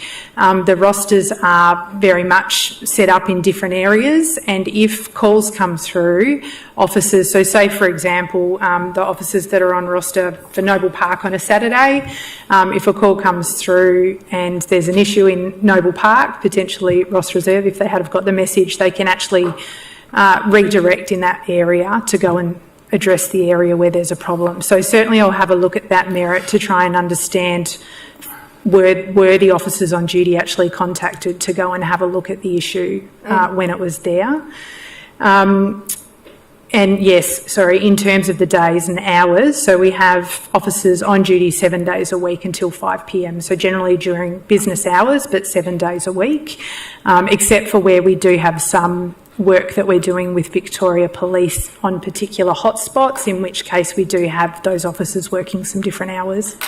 Sure. Thank you, Ms Gillies. Thanks, Ms Gillies. The only other thing, and it's very difficult for us to understand how this works, because I feel like I'm constantly asking the same question and not really understanding how this is functioning. But when I spoke to the after hours officer, Mark, who was lovely and helpful and very, very nice, he actually said there's absolutely no mechanism for him to be able to call an officer out to a specific site. There wasn't even a function on his computer for him to be able to do that. So how does that actually work? How do you get that message across once it's been put in through an after-hours officer? Ms Gillies. Through you. Ms Weatherill. Look, I might answer that. Councillor Formoso, I think in light of the intensity of the questions about process, we'd be better off briefing councillors in regards to this matter in a way that we can show you what the flow chart is on weekend after hours response rates and clarify what the process is. And if there is an issue with after hours access, then we need to address it, certainly. Yeah, thanks, Ms Weatherill. I appreciate that, but there absolutely is an issue, which is why I'm raising it time and time again. We're having issues constantly in relation to parking officers and getting them out there when we need them. They're great when they're out there in the particular hotspots and so forth, but when we call them and we're asking for them for whatever reason, it's very, very, almost impossible. Well, clearly it was impossible to get them out there because they didn't show up. Thank you for that. Next thing I wanted to raise is that I was really, really excited, Mayor, to attend the Empowering Women in Sport Forum at Tatterson Park a few weeks ago. I actually took my son just because of the calibre of athletes that were in attendance and were going to be part of that forum, and just to show him how important it is to champion and highlight successful athletes in our community who are all quite local, actually, and in particular women. So we had the incredible Donna Urquhart. She's a mum, a scientist, an ultramarathon runner who has the Guinness World Record for the longest run in a polar region, 1,402 kilometres in Antarctica, the first woman ever to do that. Hannah Priest was also there, the AFLW St Kilda captain, who is in her 5th season, first St Kilda player to reach 50-game milestone and not missing a match since her debut in 2020. And also the incredible Olympian Caitlin Parker, Australia's first female boxer to win an Olympic medal at the Paris 2024 Olympics. Now, Mayor, the really disappointing thing about this was that 9 people were in attendance. 9 people were in attendance. So I am so disappointed beyond belief. It was extremely embarrassing for me as a councillor, and of course I'm sure for the athletes, although they did try and play it down and say, oh, more reason for us to give you one-on-one attention this evening. But I just really want to know what we are doing to encourage situations and events like this. And I did see us doing a little bit of work around comms and media for this, but to have 9 people show up to such a calibre of athletes at one of our events, you know, people are going to say weather and what have you, sure, but 9 people to show up is really, really disappointing. And again, not taking away from what our officers are doing, but really, I just feel like we're not doing enough. And everybody knows how much I am supporting anything to do with sport, particularly women, and trying to get them active here in the city of Greater Dandenong. But to know that we're the least active community in all of Australia and to have 9 people show up was really, really disappointing. So I'm not going to ask the officer to respond because I know what they're going to say, but I just think we really, really need to look at what our team is doing in terms of not only advocating for things like this, but also the message that we are giving to our community. Is it in language? Are we doing enough? They're all the things that I'm really, really concerned about. So, which brings me to the physical activity participation survey. Please make sure that everybody participates in that. And lastly, Monash Children's Hospital Walk is happening again this Sunday, 2nd of March. Mayor, new venue, Monash University Clayton campus. Funds raised for the Monash Children's Hospital Walk are used in vital programs, services and other supports that ensure our young patients and their families receive world-class care. Monash Children's Hospital actually services 2/3 of our community, and I'd really encourage all of our residents and hopefully councillors to attend that event this Sunday. Thank you, As Councillor we Formoso. will again. Time. Thank you, Mayor. Thank you. Councillor Yim. Thank you, Mayor. I was able to attend the first meeting of the year for the Positive Aging Advisory Committee. They had it was very insightful to hear and discuss the perspectives of our older community members. This meeting in particular discussed ideas around the Alex Wilkie Nature Reserve, which I myself didn't know much about until this meeting. Alex Wilkie Nature Reserve is located on McKay Street in Springvale South, and it's open open Friday 9 a.m. to 3 p.m. and every third Sunday of the month 10 a.m. to 5 p.m. during summer, autumn and spring. The reserve is closed during winter and on public holidays and if there are days with a fire ban. I would also like to mention I attended the Dandenong Park Run last Saturday. Dandenong Park Run runs every Saturday 8 a.m. at Dandenong Park. It's great to see so many residents who have participated, but we are in need of more volunteers. Please visit their volunteer page on the website if you're interested and able to volunteer. Also mentioned to Councillor Leh for organising the Samvac Lunar New Year Festival and the 50-year anniversary of Vietnamese settlement in Australia. She organised it in just 4 weeks. Congratulations and thank you, Councillor Leh, as I think it was a great success. Thank you. Thank you, Councillor Yim. Councillor O'Reilly.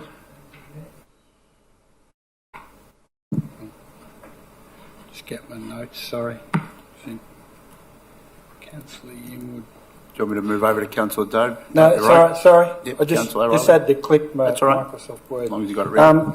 Thank you, Mayor. First thing I'd like to mention is something that I'm looking forward to, and I know that it's one of a big issue in Springvale, and focusing on core issues is why I'm mentioning it first.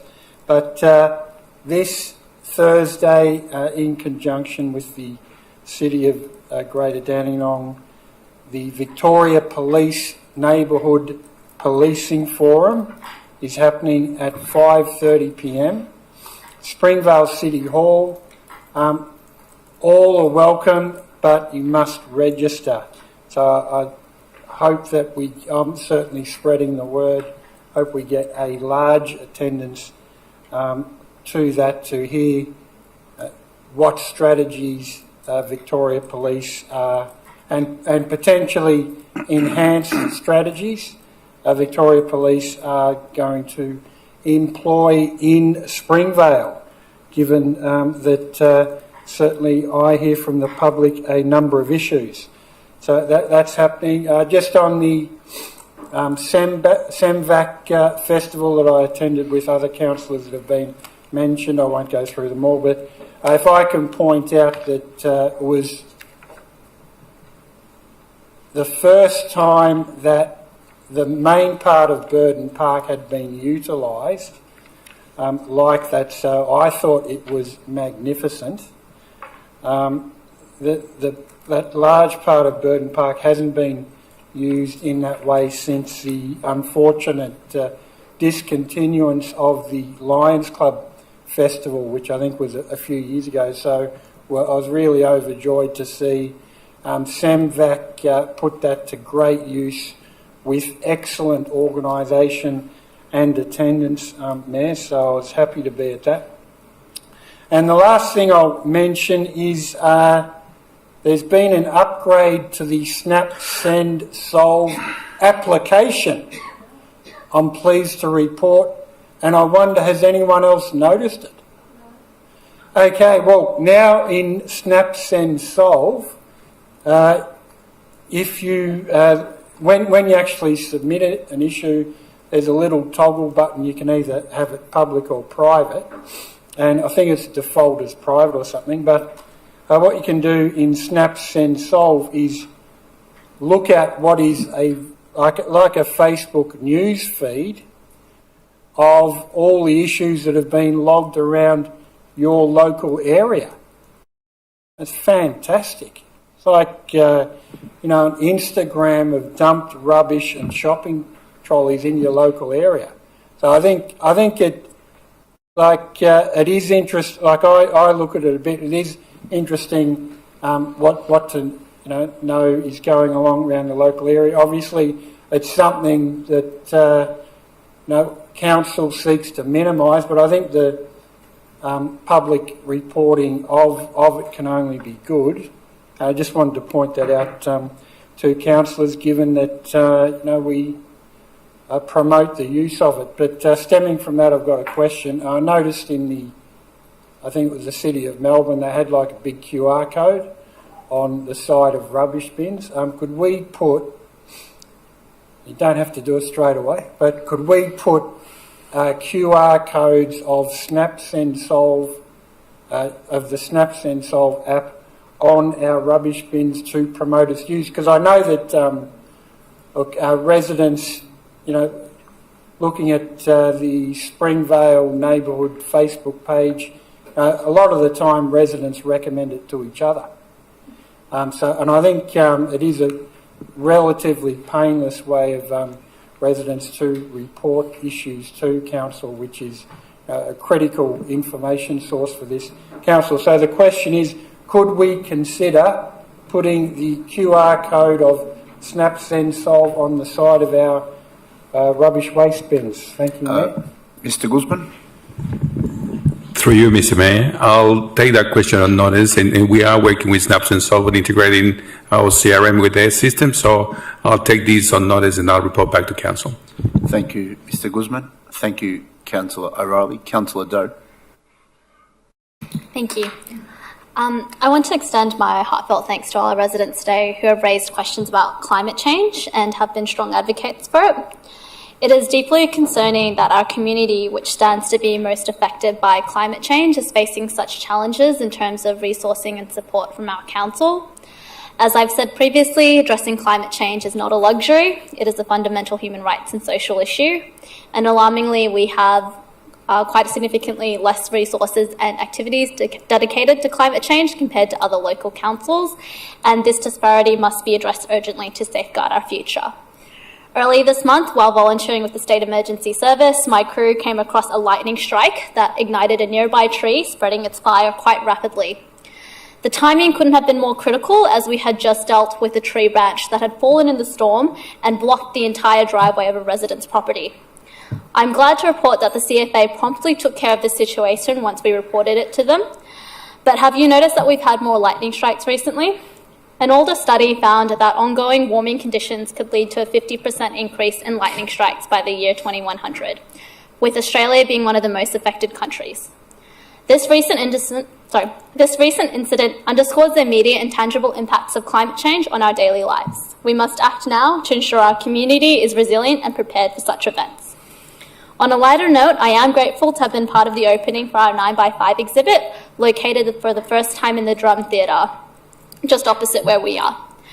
We have over 200 pieces of 9x5-inch artworks displayed in this free exhibit, which are also available for purchase starting from as little as $15. The artworks can be viewed in the Drum Theatre foyer from 10 a.m. to 4 p.m. Monday to Friday until the 2nd of May, as well as select Saturdays in March and early April. It was an absolute pleasure to also have our Arts Advisory meeting hosted there as an homage to the 9x5 exhibit.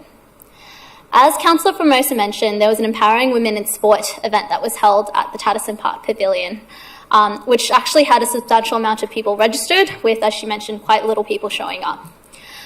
I fangirled over Donna after the event personally, but I did speak to the officers afterwards, and there are many factors that attribute to the lack of attendance. And while this was definitely an anomaly, there was bad weather at that night and a lot of other factors. But I remember that when I was in the Young Leaders program, female participation in sports was extremely low, and it was something that we tried to work on to improve, but it still is, and it's a hurdle we are still constantly overcoming.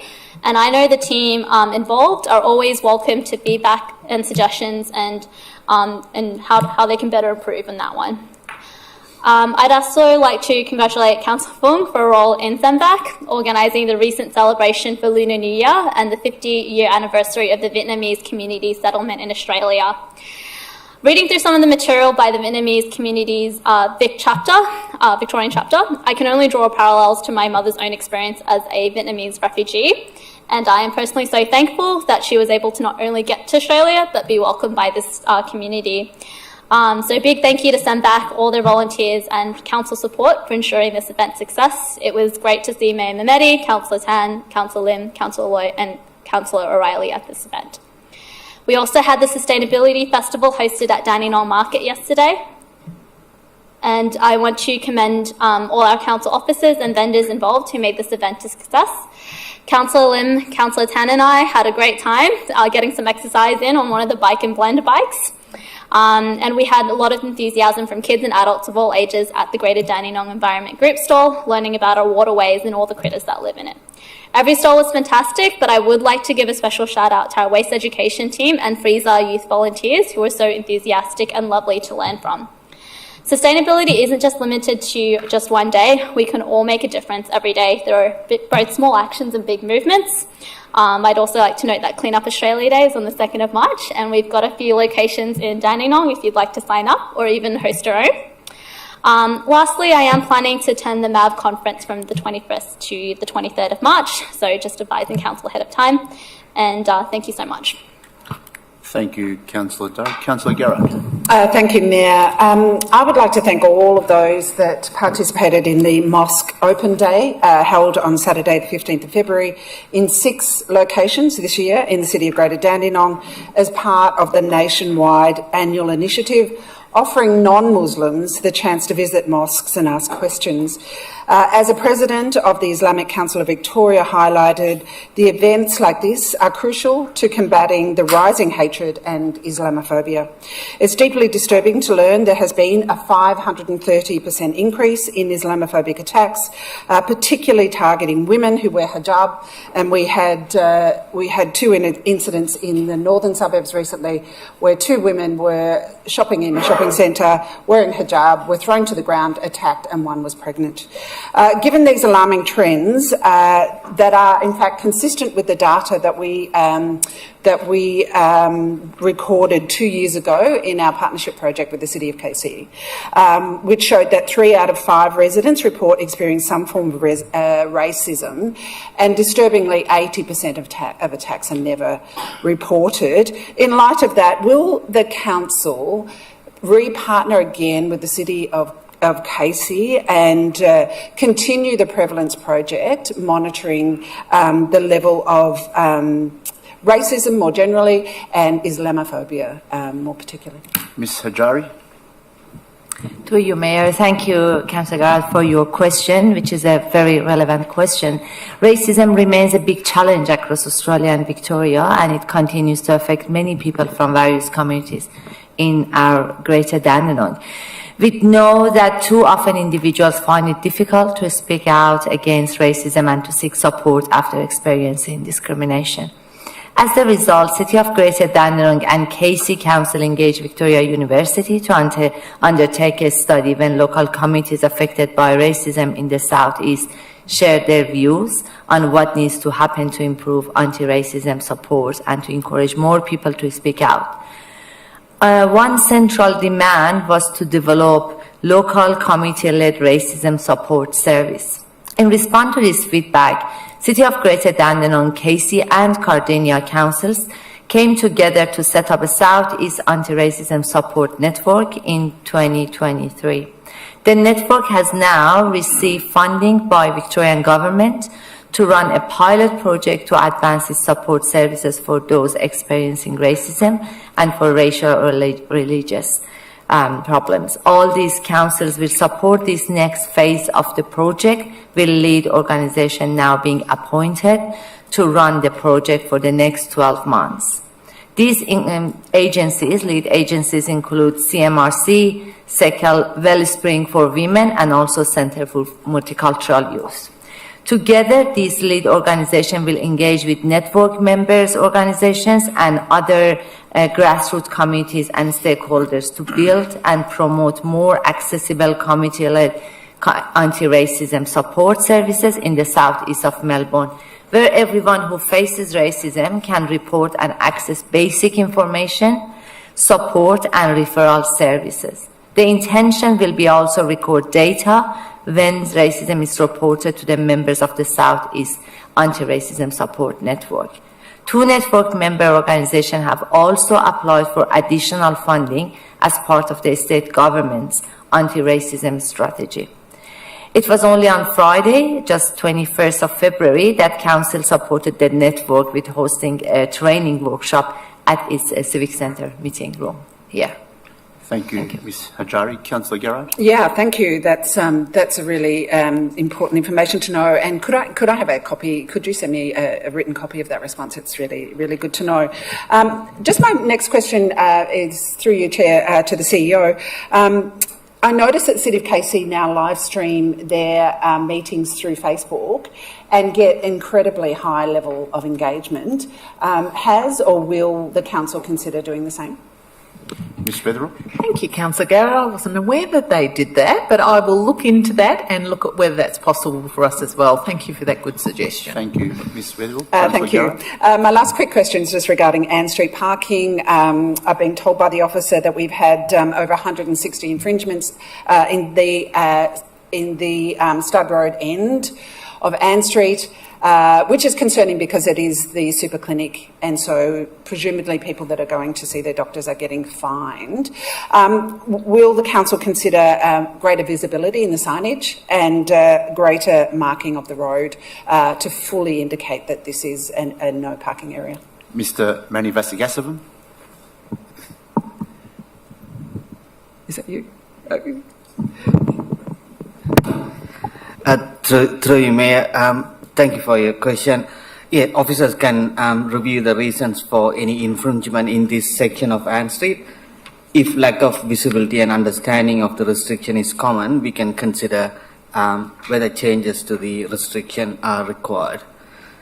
And the width of yellow line at street was increased in 2021 to the maximum permissible width under the road rules, but we'll review all the infringements and see what's the common theme around it. Thank you. Thank you, Mr. Mani Vasagasavan. Thank you, Councillor Garrard. Just a report from myself. I attended the Silverton Primary School Leadership Assembly, presenting grade 6 students with their 2025 captain badges. I also attended the City of Greater Dandenong Multicultural and People Seeking Asylum Advisory Committee meeting in 2025. I had a meeting with myself and with Melissa Kay, the Regional Director of Victoria, Tasmania, Department of Home Affairs. I was also with the Hotham Volunteers Grant Review with the Minister Claire O'Neill, so I was invited to be part of that as well. Also, the Greater Dandenong had a council meeting with the Victorian Local Government Grants Commission, which was quite interesting to see how they divvy up the dollars per council, per municipality. Back in the day, they used to give 1% of the whole budget of the nation. And in the last decade, I think, they've only cut it back to 0.5%. So councils are not receiving what they used to receive, and that's probably equates to probably about $14 million to our council. So I'm not sure for what reason the federal government thought they were giving local government more than what they needed to, but I think there's a push now back again to give 1% back to local government. So that was interesting to find that out.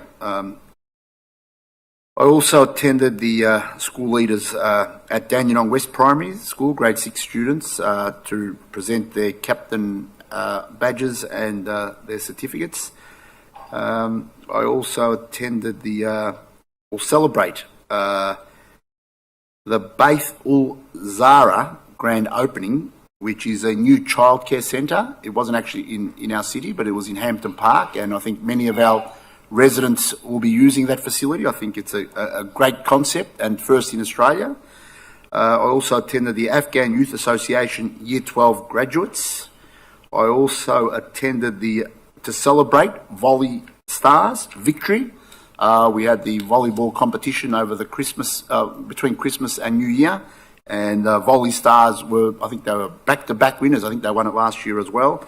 And in conjunction, a celebration with Res Architects launch. So that was a great event to celebrate two of those. Also had on the 17th of February, the Kosovo flag raising ceremony to celebrate the independence of Kosovo. I also attended the St Kilda Football Club partnership we have with the City of Greater Dandenong for a photo opportunity, and that's a great partnership which we've been having for quite a few years now.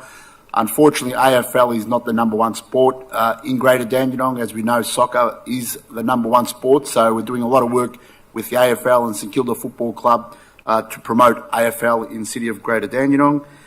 I also visited the Holiness Mahanat Swami Majara, who was visiting Australia, and they've got this big setup out in the Greyhounds in Cranbourne, and they'll be there for 3 weeks, and they've spent thousands and thousands of hours setting up the facilities there, and it's open to the public, and it was great to be there as well. I also attended a meeting with the Springvale City Soccer Club at Ross Reserve, just to raise a few concerns that they have. I visited there with council officers. Nothing major, just some locker room. They needed more space, and just working out training days, and it was all good. We will be able to accommodate them as well. I also attended the meeting with Christine Ware, who's the president of the netball in Dandenong, just to see an update on their lease. I'm sure I'll talk with council officers about that, who have been tenants at the Gloria Pike Stadium for many, many years. Also had a meeting with Selba Luca from Afria Ozcare, just to keep up to date with what's going on in the community, and Selba does some great work with the African community. I also had a meeting with the Afghan elders, a meeting with police, home affairs, to signing a statement for peace and calm within the community.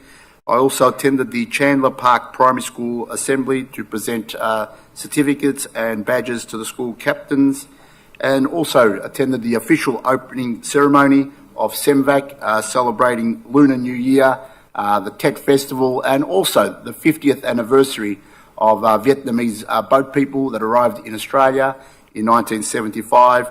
So it was Happy New Year, the Tet Festival. Chúc Mừng Năm Mới to our Vietnamese community. I also attended the Dandenong City and Dandenong Thunder local derby, which ended up 2-2, which is also one of the biggest games within the City of Greater Dandenong. I also attended the Congress of the Cambodian Democracy, and also the Albanian Australian Community Cultural Festival at Dandenong Park on Sunday, and finally the 2025 Sustainability Festival, which was the 12th time we've run it at I think not all 12 times at Dandenong Market, but I definitely agree that Dandenong Market is the best location. I think we did go to Springvale Community Hub there for 1 year or 2 years, and we didn't get the crowds like we do at Dandenong Market. So congratulations to all the team who organised that on Sunday. Ms Weatherall, you've got, yes, thank you very much, questions that were taken on notice at the last council meeting. Thank you very much for that. Item 7, urgent business. No urgent business. Item 8, close of business. I declare the meeting closed at 8:58 p.m. Thank you for your attendance. Have a great evening.